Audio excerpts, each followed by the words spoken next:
Okay, it's going to be a ROH Classic review of All-Star Extravaganza 4. This show took place the day after Christmas in 2008. So this was the night before Final Battle 2008. This was from Philadelphia, Pennsylvania. Kind of a prelude to the HDNet days. They used to run HDNet in the what was formerly known as the ECW Arena. At this time, it was called the New Alhambra Arena. I wasn't a huge fan of the venue. I don't know. I just felt like from a crowd reaction standpoint, it was pretty much hit or miss. Kenny Omega called it the New Alabama Arena. He did a funny segment before his match with Rhett Titus. But yeah, I mean, All-Star Extravaganza it's weird. I mean, it started out as like Ring of Honor's best show in 2002, and obviously you got Joe versus Punk 3 at the next one. And then they took it away for a lot of years, and then they would bring it back, and they took it away again. And then I think during the Sinclair years, they brought it back. So yeah, All-Star Extravaganza has not been a consistent, series in Ring of Honor history. But I think anytime you see the word All-Star, whether it be Ring of Honor or with PWG, I mean, you would always expect a ton of talent, lots and lots of talent. And that's one thing I love about this show. And that's why I'm reviewing it. Like I planned on reviewing this in December. I wasn't able to get to it, but I wanted to touch on it because this is one of the most stacked lineups in Ring of Honor history, just in terms of talent. Did they hit a home run with this show? I would definitely say no. Gabe was actually fired leading up to this weekend. He was actually fired like 2 months, almost exactly 2 months before this. But, I think he had a lot to do with the direction of this weekend. I think he had promised that this was going to be like the biggest weekend in Ring of Honor history. So the original plan, was supposed to be to have Nigel defended against Marufuji on this show. And then a final battle, Tyler Black, Seth Rollins was supposed to walk away with the Ring of Honor Championship to end 2008. In a lot of ways, I thought that would have been cool. Obviously, they changed the direction, and they went with Jerry Lynn. They went in favor of building up Jerry Lynn and Nigel instead. But I really think if Gabe Sapolsky was, and I'm not saying like, the show sucked or anything like that, but I think Gabe had the mindset that the previous year, with running the pay-per-view and then running Final Battle 2007, it just didn't really work to its full potential. But I think, with these two shows right here, I think he wanted to empty the tank. You brought in talent from Japan, and you had a huge roster here, and you really had a chance to deliver, two of the greatest shows in Ring of Honor history. I mean, did they hit a home run with All-Star Extravaganza 4? I would say no. I mean, not really. But Final Battle 2008. Obviously, I think they did hit a home run with that. You could definitely argue Final Battle 08 as, second best, arguably the best Final Battle that Ring of Honor has ever done. So let's get right down to it. First match tonight, you had Kenny Omega taking on Addicted to Love, Rhett Titus. Yeah, I thought the promo that they cut before the match was kind of funny. This is kind of more of a comedy, Kenny Omega. I've always thought Omega was great. I mean, I really do enjoy, whatever he was in Ring of Honor. I loved his work. I actually bought his T-shirt. That was the only Ring of Honor T-shirt I bought, that Kenny Omega Street Fighter shirt. So obviously I was a big fan of his work. But, True Slayer actually did review this. It's actually still up on his channel. So I went back and checked it out. And I would definitely agree. The problem with like Omega at this time, like if you... It might have to do with length and booking more than anything, but if you put him in the ring with, someone like Rhett Titus, I mean, it wasn't going to deliver up to Omega standards. So yeah, I wasn't crazy about the match. I think this is the type of match where people would say, Kenny Omega and Ring of Honor really wasn't that great. But, down the road, I definitely want to do a Kenny Omega and Ring of Honor mixtape. But, the problem with that is, like, I don't want to talk about matches like this if I'm going to do that. So it'll probably be like a top 10 Kenny Omega matches in Ring of Honor, go in that direction so we could avoid, talking about stuff like this. So it was cool. I mean, it felt like more of a comedy match. And Omega did have a lot of comedy matches throughout this whole year. Even the match against Danielson at PWG 100 with the arm wrestling stuff, you could classify that as more comedy related. But It was cool. I mean, really, the only thing that stood out here was the finish. You know, some of Rhett's offense on Omega just hasn't aged that well, especially when you look at the package that Omega is right now. But yeah, he actually beat Rhett with the Kreutz Wrath, and I love the finisher. But does anyone know why they took it away? It's almost like a electric chair into a German suplex. And if I had to guess, I would just think it's very dangerous. You know, you're almost risking dropping somebody on their head from the electric chair position. So maybe that's right. But from there, we go to Erick Stevens taking on that young knockout kid, Chris Hero. Yeah, Hero was doing an interview with Tyler Durden before this match. And he's like, "What's my name? Say it again." That young knockout kid, he kept on like rehashing this. You know, he really tried to get this gimmick over, the young knockout kid gimmick. And I liked it. I thought it was really cool. I think Hero was taking himself more seriously at the time. This gimmick was really, I think, inspired by Misawa with the elbow stuff. So I thought this was cool. You know, Stevens, you know, worked very stiff. So Hero was really able to display, you know, his new style against Stevens. You know, Hero wanted to get away from a lot of the comedy stuff he was doing. You know, Sarah Del Rey did interfere, but ultimately I thought Stevens and Hero worked really hard, delivered a nice little match right here. Hero was actually hiding the loaded elbow pad in his boots. So he was able to showcase his, you know, the foreign object in the elbow and put Erick Stevens away. I mean, it wasn't great. You know, they didn't get too much time, but, you know, for the little amount of time that they were in there, I like what Hero was doing. And, you know, when I look back at this whole time, there's three guys that they really dropped the ball with. I think Omega is one. I think Hero is another one. I definitely think, you know, down the road, maybe not anytime soon at this point, but definitely maybe into the summertime, they really should have considered giving Hero a title reign back then. I really would have loved that, especially like if Larry Sweeney, you know, was still around at that time. I thought that would have been really cool. And then Davey Richards as well. I love the idea of giving Davey the belt, like this version of Davey Richards. You know, I think that's one of the good things about Gabe. I know people are going to kill me about this, but I thought Gabe really had like a nice ear to the street.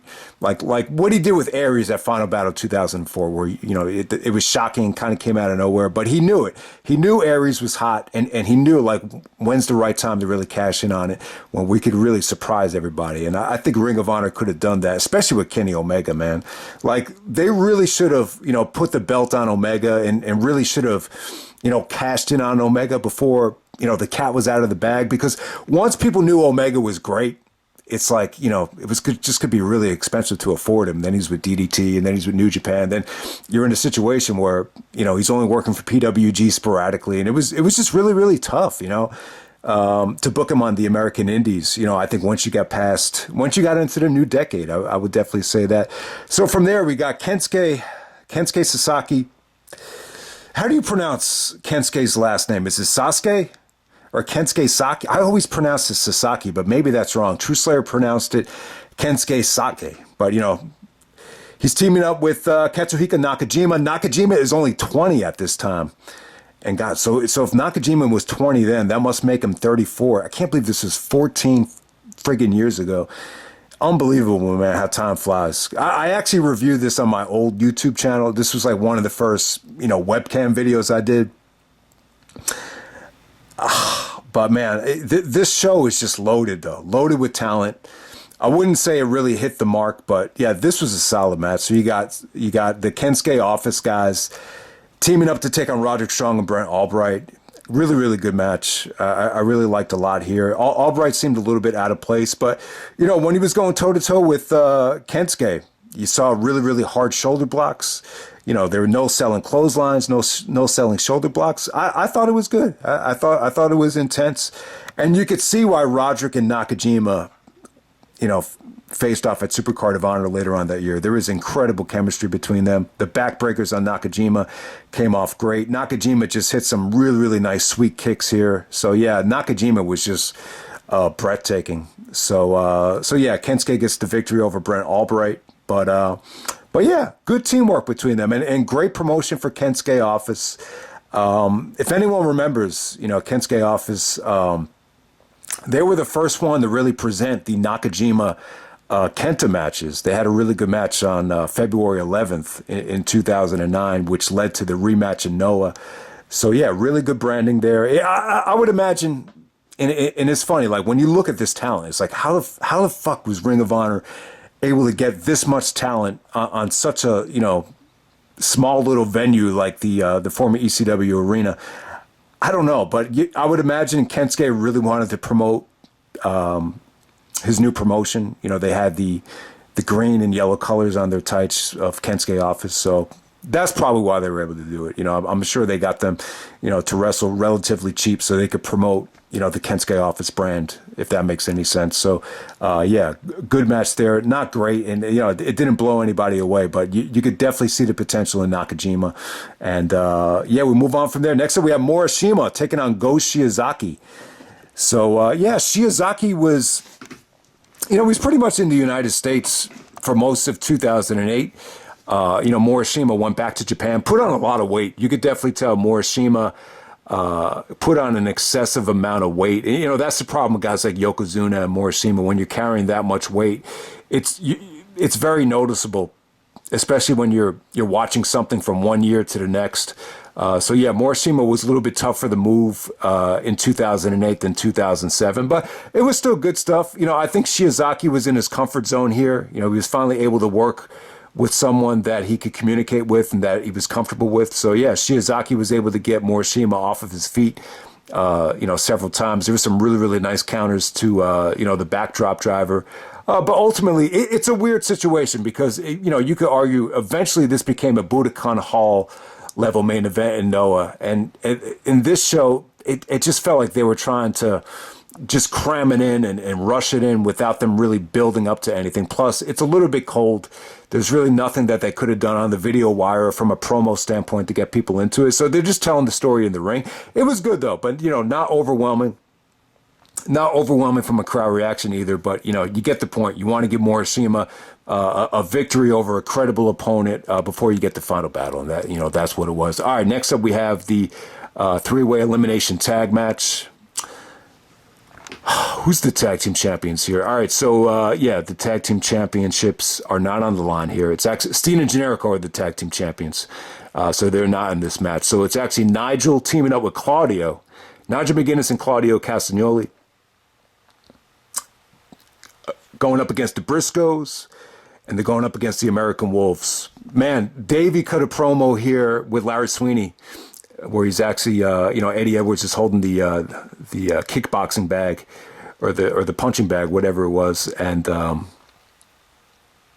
yeah, Davey was he had the eye of the tiger back then, and it ends with a vintage Larry Sweeney, ain't no doubt about it. So yeah, man, the Wolves were great to me. Like this was the coming out party for the Wolves, it really was. But yeah, Nigel and Claudio, this three-way tag, it just didn't work for me overall. It felt like they just wanted to give Nigel the night off. I mean, that's how it felt to me. Nigel actually was on commentary to make up for the fact that he got eliminated so soon. But I like the Nigel-Claudio pairing. Claudio had just turned heel. They're both foreigners. Claudio's from Switzerland, Nigel's from the UK. So it does make sense. And it kind of made me thinking, man, like, how awesome would it be if Nigel came in and replaced Regal in the Blackpool Combat Club and maybe helps Danielson win the belt from MJF at Revolution? That will be sweet if that happens. But yeah, Claudio did most of the work here. Like I said, man, they want to give Nigel the night off. It's understandable. I believe Nigel actually got hurt or was hurt going in the final battle, so it does make sense. I think the bicep injury actually finally re-aggravated itself against Marufuji the next night, if I'm not mistaken. So yeah, you got vintage action between the Briscoes and the Wolves. I mean, great stuff here. I mean, this felt like a lot of the matches between Briscoes and Wolves, where you don't have Mark Briscoe fully healthy, he's selling an injury the whole match, and Jay. It's really almost feels like a handicap match at time with Jay just trying to brawl, Davey and Eddie. But I like the intensity between Jay and Davey. I mean, the strikes and the punches and the takedowns between both of them were just great stuff. And this was really the first time where you saw the cohesiveness between the American Wolves. And I think even Prazak said on commentary, man, great teamwork by the Wolves. They did that one spot where Man, I think it's actually Davey. Davey actually goes for the super kick. Eddie goes for the German suplex, and it's actually Eddie who does the.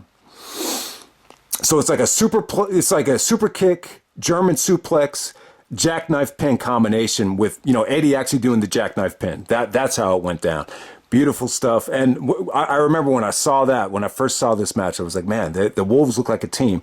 It didn't feel like Roderick and Davey, where, there were no more stuff. I don't think it really felt natural. They really felt like Roderick had a really tough time staying over as a heel. So I think this was the right way to go, to have Davey remain heel, turn on Roderick, and just find a new situation with Larry Sweeney and Sweet and Sour, and develop the Wolves. It was definitely good, and it really paid off for Davey, I think, later on that year.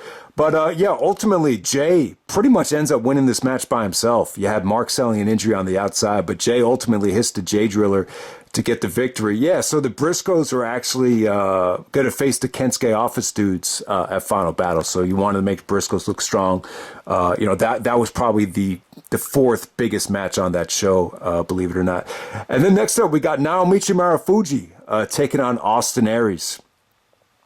Hell of a matchup right here. I believe the only time you got it. That's the great thing about this show. You got two really attractive matches that I don't believe you ever got again in Marufuji and Aries and Bryan Danielson and Jerry Lynn. But a little bit disappointing with Marufuji and Aries. I mean, when you're looking at, the kind of talent that you could put against Marufuji and Ring of Honor, this is probably the third best talent at the time. And even going back to '05, it's like, yeah, Marufuji and Aries is probably like one of the biggest matches that you could present Marufuji with. It was good. I thought it was really, really good. Something was really missing here. Now, True Slayer was really negative on the crowd reaction for this whole night. I think a lot of it had to do with a couple of things. I think Gabe getting fired. I think it had a little bit fans confused and a little bit, just kind of like a wait and see approach. And I think the ROH message board really, more so than anybody, they were really, really judgmental. If they noticed any sort of changes, they would just, call it out right away. So I think that affected it. Plus, I think being the day after Christmas, especially in Philadelphia, waiting to crap on things, that's kind of like Philadelphia's motto, especially around this time. So I definitely think crowd reaction definitely did hurt it, but it was still good stuff though. This was more Aries trying to go to work on Naomichi Marufuji's neck. There was some good stuff there. They wrestled hard. There was a beautiful, drop kick from Marufuji to the heat-seeking missile. When Aries did hit the heat-seeking missile, Marufuji almost broke his neck. I mean, he went hard up against the guardrail. That was a dangerous spot, especially when you consider how important the very next show was. So it's not like they didn't wrestle hard. I thought it was good, man. I mean, Marufuji delivered some nice, really, really sweet kicks here. Just like Nakajima did. I mean, Marufuji is just a hell of a talent, hell of an athlete. This was just beautiful to watch as it was unfolding. A little bit of the stuff that I didn't care for. You could definitely tell, watching this back, you could definitely tell Aries was planting seeds for the heel turn. He was kind of mocking the crowd. He was like, what, you guys want more sizzle? You want more sizzle? When he was going for his elbow. So he was kind of doing some of the Austin Star stuff. And then when Marufuji actually puts Aries away, Aries had the Shiri no Ii scouted, but Marufuji actually doesn't go for the Shiri no Ii. Instead, he does the pole shift. So if you think he's going for the Shiri no Ii, you think he's about to run up into the ropes, but instead, he actually just basically takes him down with a headlock and just drops him on his back. So I believe that was called the pole shift. But Prazak didn't know what to call it at the time. He just said Marufuji pulling out a different move from his arsenal.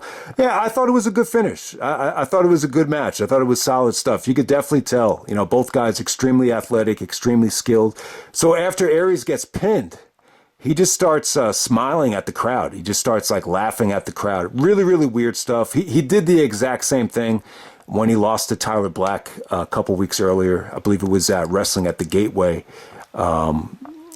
So there we go with that. I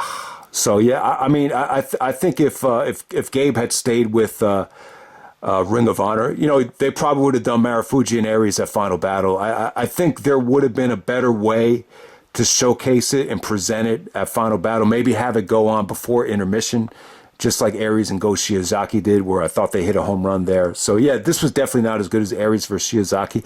And I don't know, it's a little bit disappointing. Like how come Nigel and Marufuji was a lot better than this? How come even Danielson and Marufuji, I thought both of their matches were definitely a step above this, but it's still a solid match. It's the only time he got it, so I appreciate it for what it's worth. I just thought crowd reaction wise, it could have got a little bit better respect, and I think it could have been better presented, better promoted. To be honest with you, because it's such an amazing matchup when you think about it. All right, next up we have Kevin Steen and El Generico, the tag team champions, teaming up with the Necro Butcher to take on the Age of the Fall, which features Jimmy Jacobs, Tyler Black, and Delirious. All right, so this match right here, it definitely felt like the company was getting ready to go on television. It definitely felt like more of an HD net level of match, but at the same time, you got a lot of talent in here. I definitely thought there was some good moments. There's definitely a lot to like here in terms of the action. I mean, you got Tyler Black and El Generico in the same match, so I thought it was dope stuff overall. All right, the problem I had with Delirious, like going for title shots, so that they wanted to give Jimmy Jacobs some heat, going into the title shot the next night. So Jimmy was actually teaming up with Delirious to take on Steen and Generico. And, I think when you bring Delirious into the mix, it just kind of feels like more of a sports entertainment match. And, does anyone really remember that title shot at Final Battle? That was probably one of the least memorable things from that show. But it was very storyline driven. You had Daisy Hayes out there trying to stop Delirious from using the spike, so you still have that storyline going on there. At the same time, the Wolves came out and attacked, Steen and Generico. Davey actually took apart Kevin Steen's leg. So, they're really planting the seeds for HDNet with that. The Wolves actually won the tag team titles on HDNet from Steen and Generico. So it really planted that up. But yeah, I mean, I still thought there were some good things about it. You could have gotten more out of Tyler Black here. He really started this match off with a bang. And then there was a huge stretch where you just really didn't see him in the ring. But ultimately, good drama with, Kevin Steen trying to fight off the end time submission from Jimmy Jacobs. But Kevin Steen actually taps to Jimmy Jacobs on this show, believe it or not. So there we go with that. And, I'm not a huge fan of Necro, but for whatever reason, he really did get over with the crowd in a lot of different cities. So he was okay here. It was a fun 6-man tag match. It really was. It didn't feel like filler. It actually did get time. And it was pretty good. It really wasn't bad, but you could just tell that they were really getting ready for television at this time. And then the main event, we got Bryan Danielson taking on Geritol Lynn, going up against the clam digger Bryan Danielson. So you had Nigel on commentary, and he was good. I thought Nigel was good. He gave you a little bit of, the heel character Nigel, but at the same time, he gave really, really good commentary as well. But yeah, Nigel was really, really funny. Let me just get the funny stuff out of the way first. So when, all right, Jerry, I believe he actually went for like a springboard DDT or a springboard crossbody to Danielson, and he hit it. Then someone shouts out, "You still got it, Jerry!" And then Prazak goes like, "Well, that remains to be seen." And then Nigel goes like, "That's some ECW fan referring to an STD Jerry had years ago." I thought that was pretty funny. And I always thought it was funny how Nigel clowns on Bryan Danielson for being a clam digger. I don't know why. I've always thought that was funny. But yeah, I mean, the stuff between Bryan and Jerry, was great. Nigel even said it on commentary. It's kind of like the opposite of what Kensuke and Brent Albright were doing, where they're trying to, destroy each other with brute force. This was a situation where, like, if you take something away, you have to think and think about, like, what do I apply next? Like, if he's taking the headlock away from me, if he's taking the hip toss away from me, how am I gonna, what move could I apply next, or what's the next opening? So in terms of counter wrestling, I thought it was great stuff. So this really showcases how good Jerry Lynn was, because how great of a wrestler Bryan Danielson is. You knew that, his 50% is going to be taken care of. But can Jerry Lynn still prove that he could hang at 45 years old? How the hell is he going to hang, with Bryan Danielson? And he was able to do it, man. Jerry Lynn is such an awesome wrestler. I mean, there's a reason why Rob Van Dam had said, that no one was able to keep up with him and match him hold for hold like Jerry Lynn. But yeah, I mean, this was totally different though. Like with RVD, they kind of blended both. They blended technical wrestling and high spots. But him and Danielson here, this was just straight up. I hate to sound redundant, but very much like that game of human chess that Danielson would always have with guys like, James Gibson and, Paul London in the past. So just really, really good counter wrestling here. And, it might start off a little bit slow for some people. Like if you go into this thing expecting RVD Jerry Lynn from 99, or if you go in expecting Danielson versus Omega, you'll be a little bit let down. Because it's really a slow burn at first, but from a pure wrestling standpoint, there's just a lot of good stuff. I mean, what Nigel talked about too was like, thinking about if he's taking this away from me, how am I going to apply this? It really is, some of the best, hold for hold wrestling I think Danielson has ever had done in 2008. I would definitely say this is probably Bryan Danielson's most underrated, definitely his most underrated match of 2008. And the fact that he was able to main event, he main evented a couple of shows in 2008 with the Ring of Honor title not even being on the line, but he was able to do it here. And I thought him and Jerry Lynn, they just had a masterpiece in terms of just the actual wrestling. I'm not going to give it above the 4-star level. I mean, what really hurt this show, and I think this match in particular, is just the crowd reaction. And, the kind of finish here that they pulled off, it was one of those finishes where you need to watch it on TV and actually have replay. Ring of Honor didn't have replay at the time, so the finish just didn't really work there. But in terms of the actual wrestling, it was great stuff. I mean, obviously Jerry actually uses the package power driver, and Danielson probably did the most amazing counter to that.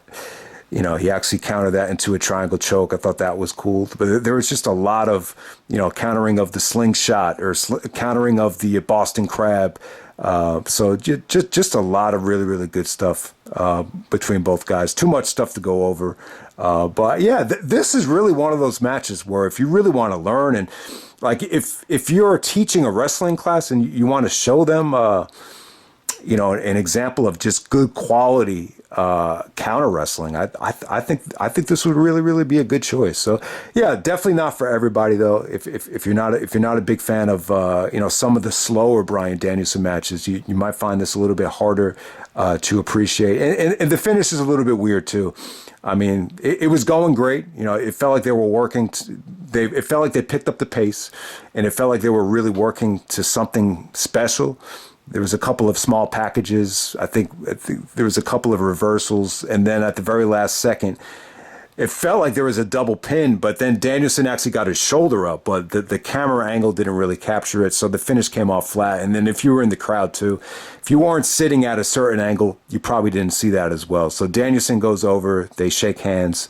And on commentary though, Nigel was really hard on Jerry Lynn, saying that he needed to, find a real job and stop living in a fantasy world. So, you could definitely tell Carrie Silken was really inspired by the wrestler, and in a lot of ways, Jerry Lynn really looked a lot like Mickey Rourke in the wrestler. So it does really, really make sense that they continued to build this up. And the match that they had at Supercard of Honor was awesome. And some of the promos between Nigel and Jerry, leading up to that match were really, really well done. So I can't really argue with it. But, Gabe wasn't in favor of, using Jerry Lynn to be Ring of Honor champion. I really don't believe so. I think Tyler Black would have been crowned champion in that final battle. And then on top of that, I don't think he was a big fan of Aries, becoming the 2-time Ring of Honor champion. I think the quote from Gabe was, Aries is already there. It's just a waste of time. You might as well put someone else in that spot. And I think you could argue both ways. I like that heel version of Aries. In some ways, I thought that was probably the best work of his career, especially on the mic. And the Jerry stuff really pissed off a lot of people. You know, a lot of the fans crapped all over Jerry Lynn, you know, when he did win the Ring of Honor title. But, you know, it was split. Some of them were supportive, but I think when you were Ring of Honor champion at that time, it came with a lot of criticism. It definitely came with a lot of stress. But yeah, I mean, looking back on it, if Gabe was booking this company in 2008, 2009, you know, Tyler Black, and, you know, maybe he really would have gotten more out of Kenny Omega. Maybe he would have done the Danielson thing where, you know, let me do what I can to try to keep this guy in the company. Maybe putting the belt on him would have helped, or, you know, maybe a better push would have helped. Who knows what would have happened there. But yeah, no doubt about it. All-Star Extravaganza 4. This is probably one of the most loaded Ring of Honor shows ever in terms of talent. You know, match quality-wise, I can't say anything on this show is great. Besides the main event, there's just a lot of, like, you know, 3 to 3.5 star matches, you know, throughout this show. But it's definitely not like a must-see Ring of Honor show. It's not an amazing show. This show is an 8.0. I can't see you arguing, like, if I were to pick like a show that is an 8 that isn't any higher or any lower, I think that's All-Star Extravaganza 4. I think that sums it up to a T. So it's got the great main event. Everything else on the undercard is just solid stuff featuring, you know, probably one of the most stacked talent rosters in Ring of Honor history. Obviously, you got the Noah guys and the Japanese guys coming in, and I think that definitely helped. It definitely did feel like, you know, with the Nigel match, you know, just kind of throwing Nigel into that match, and, you know, the 6-man tag was definitely for television. It definitely felt like, you know, there was maybe too much talent in some matches. So Final Battle was definitely just a much more depth, just much more consistent in terms of, you know, one-on-one stuff and matches that I think you wanted to see. This kind of felt like almost like a New Japan undercard at times, where you're just kind of throwing, you know, talent in just for the sake of the show. So, but that's All-Star Extravaganza 4, and we'll end it right there. All right.